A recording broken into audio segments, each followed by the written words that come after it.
There's a new game in town. Well, actually, it's one of the oldest in recorded history. But now it stars your favorite Dota characters.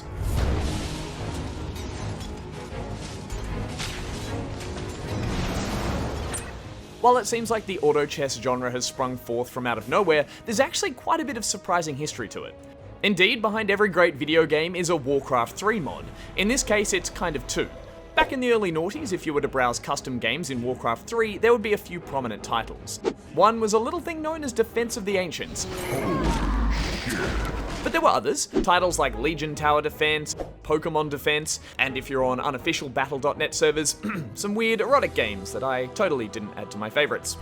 At the start of 2019, a custom game within Dota 2 took the game design of Legion Tower Defense and Pokemon Defense and rubbed their naughty bits together to create Auto Chess. Drodo Studios, the creators of Auto Chess, had no idea they were about to start a Battle Royale tier genre explosion.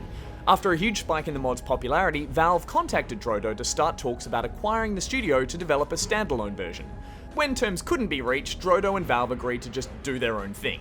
So, to clarify, there's still the original Auto Chess mod in Dota 2, Valve's official version, DOTA Underlords, on PC and mobile, as well as Drodo's standalone mobile version, replete with fresh, barely copyright-safe skins. 我也是石头里蹦出来的，怎么不是猴子呢？ And like all new trends, everyone is jumping on the bandwagon. Even LoL developer Riot wants in with their latest teamfight tactics. TFT is our take on the emerging auto-battler subgenre. Each version has its differences, and fans will obviously be drawn to their favourites.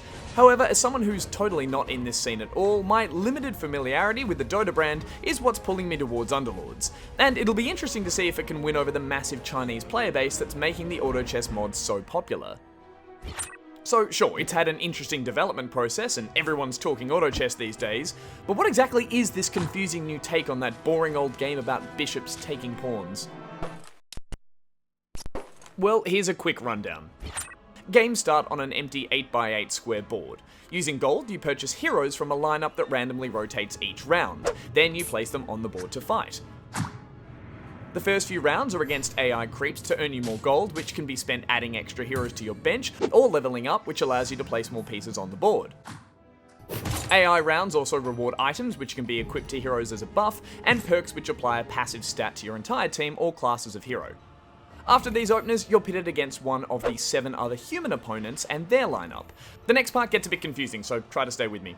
The far end of your board is invaded by a duplicate of a random player's board, and all you can do is watch and pray your little heroes survive. If they succeed, you'll get bonus gold and protect your health pool.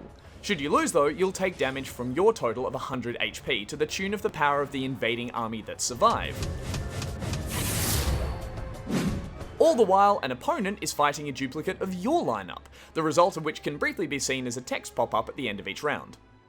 One of the main focuses of the game is to buy and stack multiples of the same hero to upgrade them. 3 times a 1-star hero upgrades to a 2-star hero, while 3 times 2-star heroes gets you a 3-star version with considerably more health and damage output. The trick here is that there is a limited number of each hero available to the entire player base. So if you're working with the same unit as an opponent, you're both less likely to get the upgrades you're after. Finally, each hero has particular traits based on their combat style, and these can be comboed and synergized with similar heroes to up your chances of success. This puts a big part of the focus on selecting which hero to buy and when, especially as you can spend gold to refresh the store roster with the hope of getting the hero you need to upgrade. It's literally gambling and I can't stop. One other part of the strategy is pooling enough gold to start earning interest on what's in the bank. This might mean taking a few losses on the board with a weaker lineup, but once you're cashed up, you can buy your way back into a winning position.